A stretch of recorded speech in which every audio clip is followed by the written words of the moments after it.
विश्राम।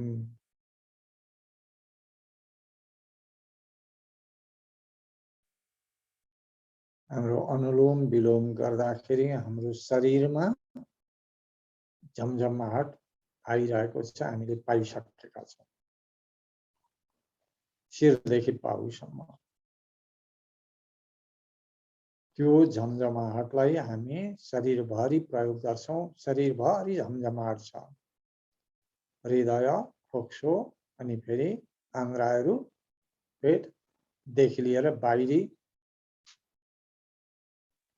छाला, चर्म इत्यादि सबैतिर झमझमाहट छ।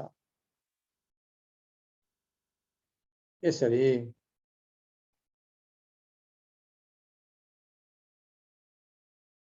झमझमाहटलाई प्रयोग गर्दै गर्दै शिरदेखि पाउसम्म डुल्ने, पाउदेखि शिरसम्म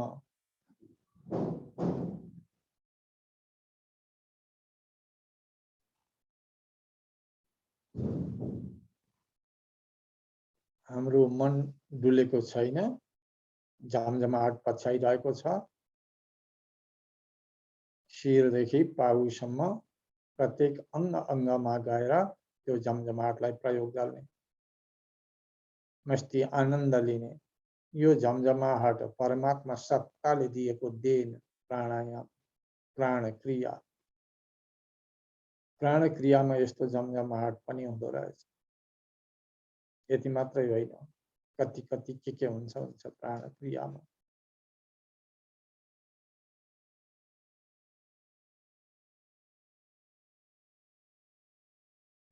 पाउदेखि शिरसम्म,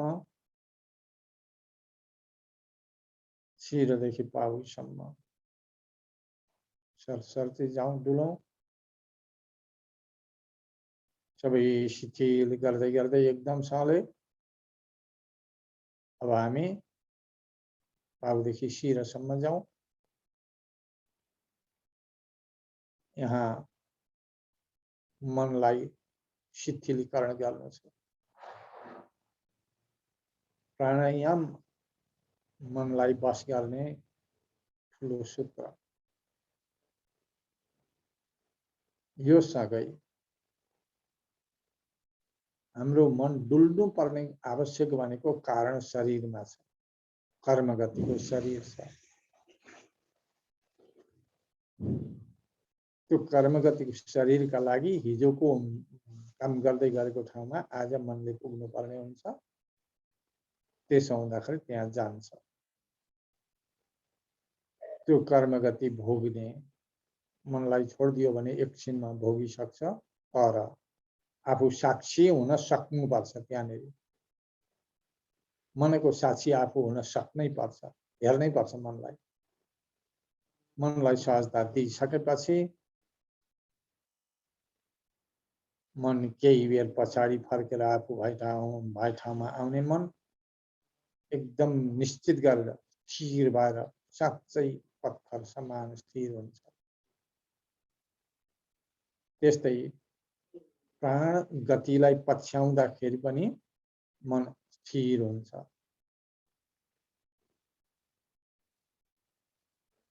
यसरी हामीले बाहिरी स्थितिबाट, बाहिरको अवस्थाबाट एकदम फर्केर आउनु छ। हामीले बनाइएका कर्महरू जो छन् जपा कर्म, जप यज्ञ, तर हामी अजप यज्ञमा गएर निर्विषय बन्नु छ ध्यानका लागि। निर्विषय, आफ्ना इच्छालाई प्रयोग नगर्ने। निर्विषय, आफ्ना इच्छालाई प्रयोग नगर्ने। त्यहाँ जे भइरहेको छ त्यसलाई हेर्नु छ हामीले। त्यसमा हामीले आजसम्म हेर्दै ल्याएका छौं प्राण गतिलाई। नाकको टुप्पामा हामी आँखा बन्द गरेका छौं, हातलाई ज्ञान मुद्रामा राखेका छौं। आफ्नो आसन ध्यानात्मक आसन छ। मैले अरु आसन यहाँ विस्तार गरेको छैन। ध्यानात्मक आसन विविध प्रकारले गरिन्छ। वज्रासन, पद्मासन, बद्ध पद्मासन, वृक्षासन, गरुडासन, ताड़ासन, यी सम्पूर्ण ध्यानात्मक आसन जसरी हुन्छ मन स्थिर होस्, एकाग्र होस्। हामी श्वास प्रश्वास हेर्न थाल्यौं। अब एकदम श्वास प्रश्वास भित्र गहिरिने, एकदम गहिरिने, एकदम गहिरिने। यो ध्यान प्रक्रियाबाट के भयो भनेर मैले टीका टिप्पणी मागिरहेछु।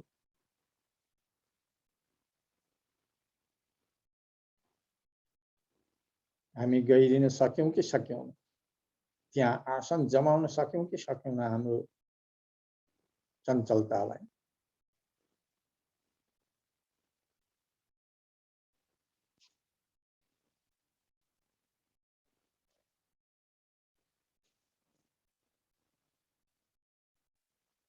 सबै कुरो छोडिदिने, एकछिन मनलाई पनि भन्ने अहिले फुर्सद छ तँलाई, कतै छटपटाउनु परेको छैन। छटपट हुन्छ त भरे गरौँला, यो ध्यानात्मक समयभन्दा पछाडि गएर गरौँला, खुल्याइ खकाइ गरौँ।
बिस्तारै ध्यानबाट हामी फर्क्यौं। शरीर डुलौं, शिरदेखि पाउसम्म सम्पूर्ण शरीरलाई क्रियाशील बनाऊं। दुवै हात जोडौं, हात रगडौं,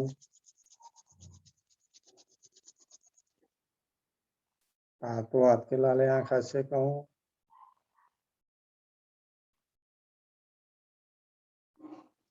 अनि आँखा बन्द गर्दै अनुहार माडुख गर्ने, हात हेर्दै आँखा खोल्ने, दुई हात जोड्दै गुरुदेवसँग प्रार्थना गर्ने, हे गुरुदेव हामीलाई जो सिकाइ बक्सनु भयो ध्यान, आसन, प्राणायाम इत्यादि जो दिनुभयो यसबाट सम्पूर्ण प्राणीको कल्याण बनिरहोस्। सम्पूर्ण प्राणी निरोगी बनुन्, सुखी बनुन्, खुसी बनिरहुन्। यसरी प्रार्थना गर्दै गरेको कर्म सद्गुरुमा चढाउँदै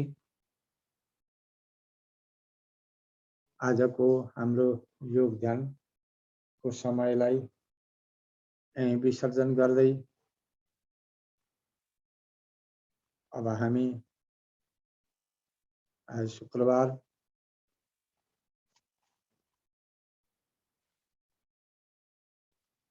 तीर्थ स्थानको परिचय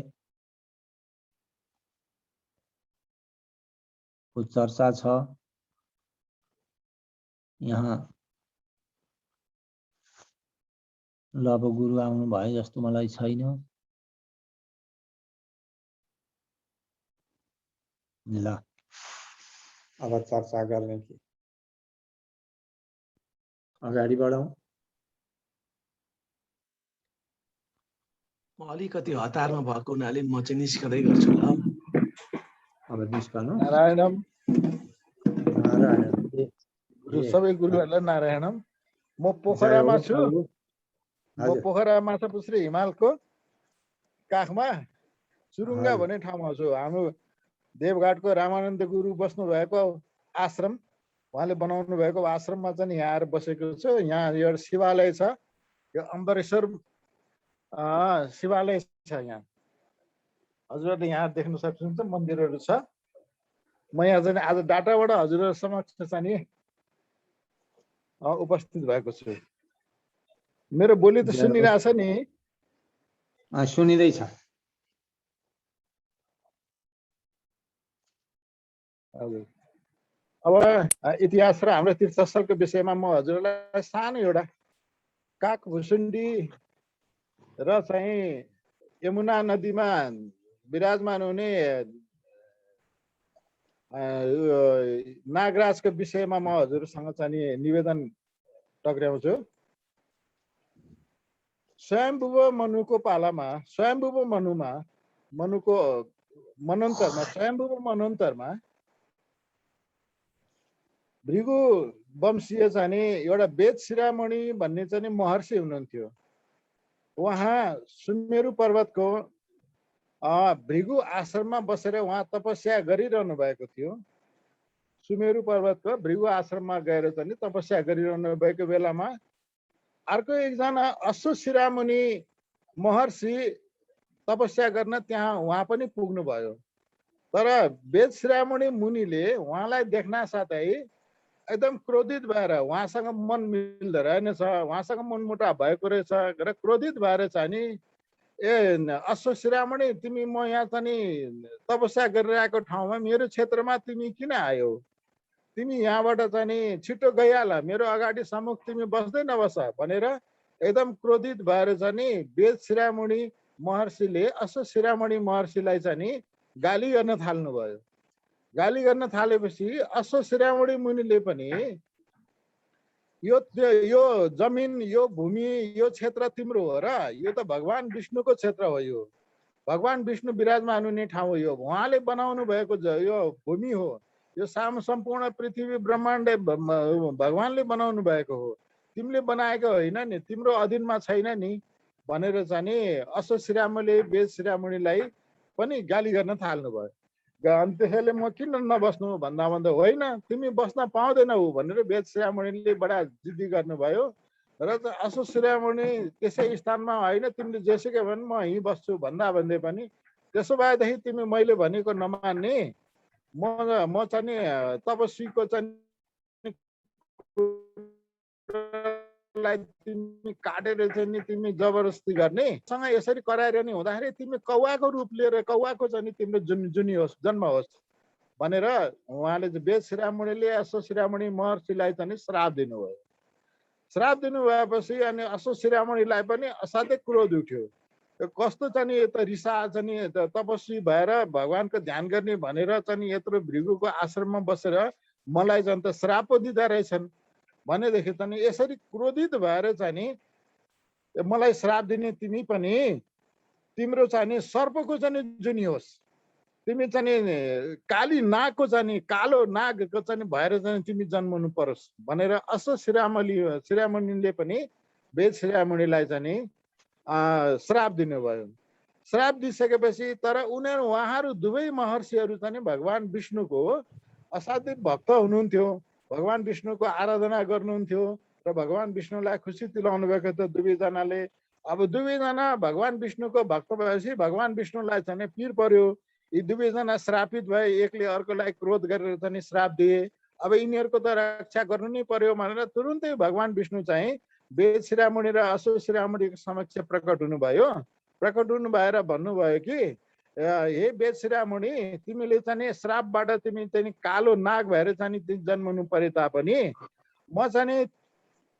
म पनि द्वापर युगमा वैवस्वत मनन्तरको द्वापर युगमा गएर चाहिँ म चाहिँ कृष्णको रूप लिएर म जन्मने छु र त्यति बेला मैले चाहिँ मेरो पद चिन्ह चाहिँ तिम्रो शिरमा चाहिँ म राखिदिनेछु। तिम्रो शिरमा राखिदिँदाखेरि तिमी यमुना नदीमा बस्दाखेरि तिमीलाई गरुडको चाहिँ भय हुने छैन र तिमी आरामले चाहिँ तिमी त्यहाँ बस्न सक्नेछौ। तिमी यसमा चिन्ता नगर, म तिम्रो रक्षा गर्नेछु भनेर चाहिँ भगवान विष्णुले वेद शिरामणिलाई चाहिँ उहाँले आश्वासन दिनुभयो। त्यसै गरेर अनि अश्व शिरामणिलाई पनि भगवानले म चाहिँ विभिन्न समयमा म चाहिँ त्यो पृथ्वीमा चाहिँ अवतार लिनुपर्ने छ। त्यस बेलामा चाहिँ म भगवान रामको चाहिँ जन्म लिनेछु। भगवानको रामको जन्म लिँदाखेरि विभिन्न समयमा भगवान राम भएर चाहिँ म जन्मिँदाखेरि तिमीले चाहिँ मेरो दर्शन पाउनेछौ र चाहिँ तिम्रो सबै जिन्दगीभरि चाहिँ तिमीले काको जीवनीभरि तिमीले मेरो चाहिँ गुणगान गाएर र चाहिँ गरुडलाई अरू ऋषि महर्षिहरूलाई चाहिँ तिमीले ज्ञान गुणका कुराहरू दिनेछौ भनेर अश्व शिरामणिलाई चाहिँ भगवान विष्णुले पनि आश्वासन दिनु भएर भगवान विष्णु उतिनीखेरि चाहिँ पलायन हुनुभयो। र चाहिँ त्यसपछि स्वयम्भू मनुदेखि उहाँहरू चाहिँ वैवस्वत मनन्तरको पालासम्म पनि आएर यमुना नदीमा वेद शिरामणि काली नाग भएर बस्नुभयो र चाहिँ उसले अश्व शिरामणिले चाहिँ कागको जन्म लिएर उत्तरापन्थमा हिमालय पर्वतमा गएर कहिले नीलमणि पर्वतको चाहिँ आसपासमा, कहिले चाहिँ दामोदर चाहिँ पर्वतको आसपासमा बसेर चाहिँ उहाँले आफ्नो जीवन चाहिँ बिताइरहनु भयो। र चाहिँ कागभुसुण्डी भएर कागको रूप लिएर कागभुसुण्डी भएर जन्म लिँदाखेरि भगवान विष्णुले 28 पटकसम्म पनि उहाँले रामको अवतार लिनुभयो। 28औं पटक रामको अवतार लिँदाखेरि 28 चोटि चाहिँ कागभुसुण्डीले भगवान विष्णुलाई रामको रूपमा देख्नु भएको कुरा हामीहरूले चाहिँ विभिन्न समयमा लेखिएका रामायण बाट चाहिँ हामी पाउँछौँ र चाहिँ यो पछिल्लो कालमा वाल्मीकि महर्षिले लेख्नु भएको वाल्मीकि रामायणमा पनि यो कुराहरू पाउँछौँ, अध्यात्म रामायणमा पनि यो कुरा पाउँछौँ र आनन्द रामायणमाहरूमा पनि हामीले यो कुरा पाउँछौँ। र हामीले यो कुरा एउटा बिर्सनु हुँदैन कि रामायण केवल वाल्मीकि महर्षिले मात्र लेख्नु भएन। वाल्मीकि महर्षिले रामायण लेख्नु भएको बेलामा अगस्त्य मुनिले पनि रामायण लेख्नु भएको थियो र त्योभन्दा अगाडि लोमस ऋषिले पनि लेख्नुभयो र अरू थुप्रै ऋषिमुनिहरूले विभिन्न रैवत मनोन्तरमा चाक्षुष मनोन्तरमा चाहिँ रामायणहरू लेख्नु भएको कुराहरू चाहिँ हामीले प्राप्त गर्दछौँ। त्यसमध्येमा अहिले प्राप्त चाहिँ वाल्मीकि रामायण हो। वाल्मीकि रामायणलाई चाहिँ हामीले अध्ययन अनुसरण गरिरहेका छौँ र चाहिँ यसरी यमुना नदीमा वेद शिरोमणि जब काली नागको रूप लिएर बस्नुभयो, द्वापर युगमा भगवान कृष्णको चाहिँ जन्म भएपछि भगवान कृष्णले विभिन्न किसिमको बाललीला रूप गर्दै यमुना नदीमा चाहिँ आफूले खेल्ने गरेको बल मिल्काएर र चाहिँ बल भेटाउने न्युले गएर चाहिँ यमुना नदीमा गएर काली नागको शिरमाथि बसेर उहाँले ताण्डव गर्नुभएको, नृत्य गर्नुभएको हामीले पुराणमा पाउँदछौँ। यही नै आजको यस उसमा चाहिँ हजुरहरू समक्ष मैले कालीनाग र कागभुसुण्डीको महिमा महात्म्यको विषयमा हजुरहरूलाई मैले वर्णन गरेँ र चाहिँ यी अलौकिक महात्म्य वर्णन हजुरहरू समक्ष गर्न पाउँदा मलाई साह्रै नै खुसी लागेको छ। जय होस्।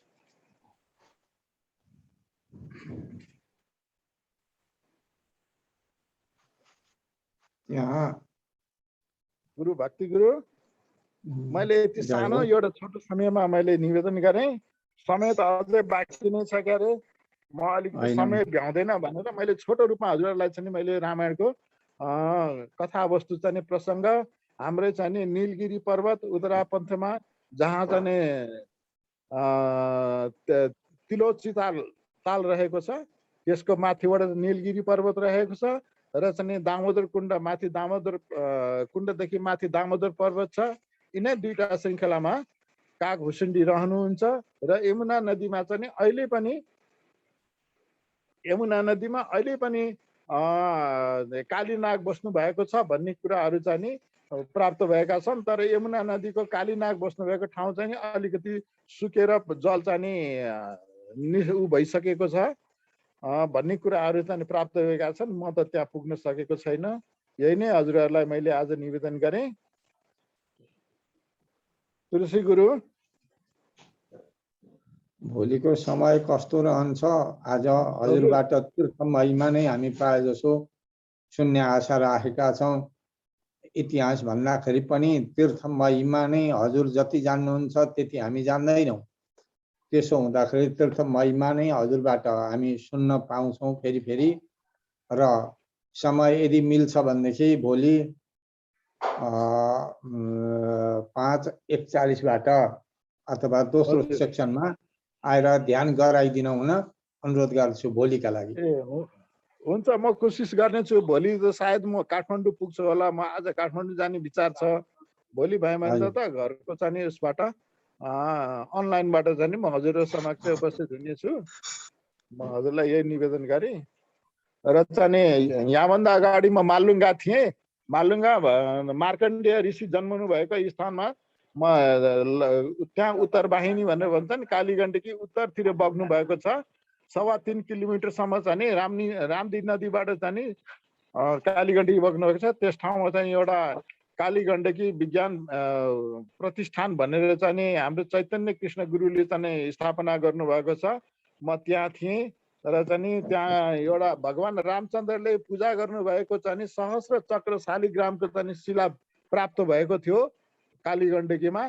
त्यो शिलालाई चाहिँ शेषको चाहिँ उसमा विराजमान गराउने, शेष नागमा विराजमान गराउने सिलसिलामा मैले कालीनाग बनाएर चाहिँ काठमाडौँमा बनाएर लगेर चाहिँ मैले कृष्ण जन्माष्टमीको भोलिपल्ट त्यहाँ चाहिँ अघिल्लो त्यही दिनमा चाहिँ स्थापना गर्नुपर्ने थियो। तर गण्डकी बाढी आएर त्यहाँ गण्डकीमा प्रवेशै गर्न नसक्ने भयो र भोलिपल्ट घटेपछि अनि त्यहाँ लगेर चाहिँ शीर्ष भाग उसमा कालीनागको चाहिँ काखमा चाहिँ त्यो शिलालाई चाहिँ स्तम्भ राखेर अनि म चाहिँ नि यता आएको हुँ।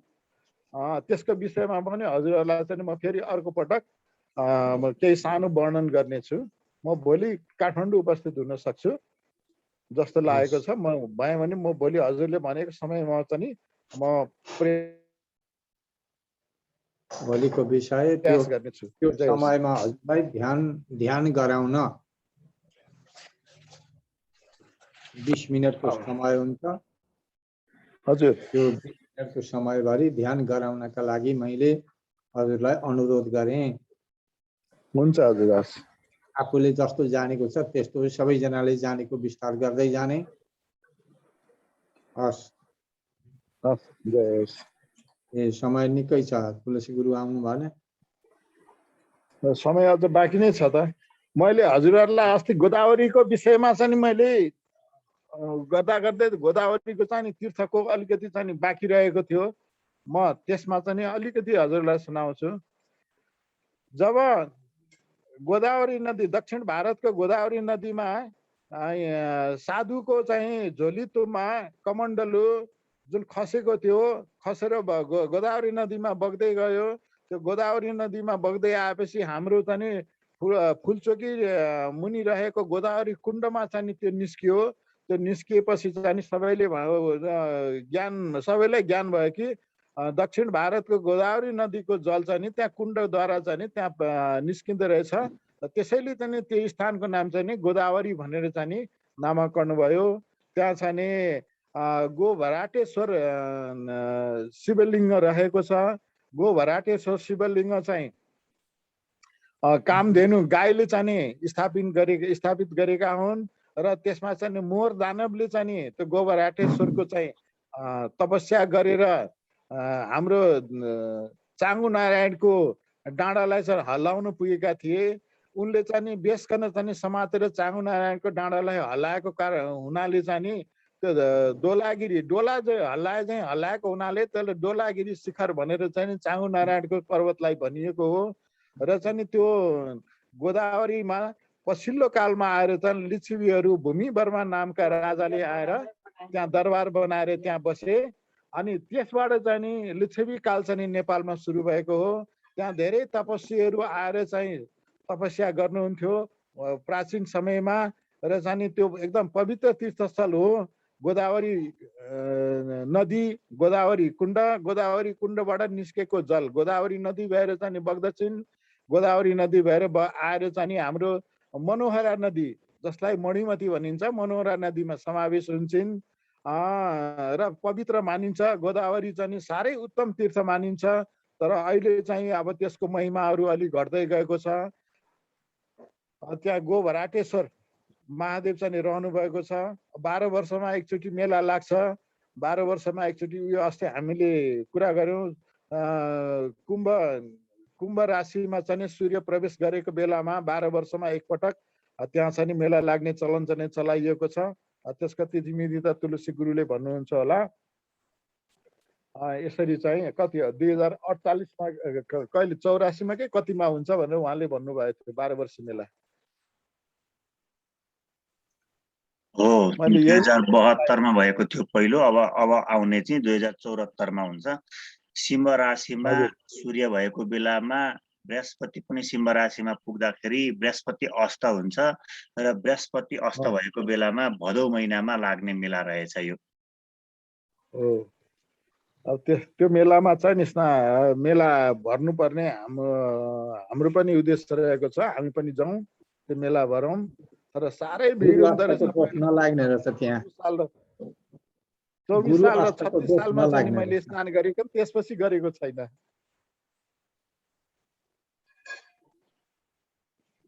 अब त समय कति मिनेट बाँकी छ हजुर हाम्रो समय? अब सकिन लाग्यो। सक्यो। अब समापनपट्टि लागौँ कि कसो होला?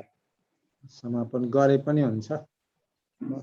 ओम सर्वे भवन्तु सुखिनः, सर्वे सन्तु निरामया, सर्वभद्राणि पश्यन्तु, मा कश्चित् दुःखभाग् भवेत्।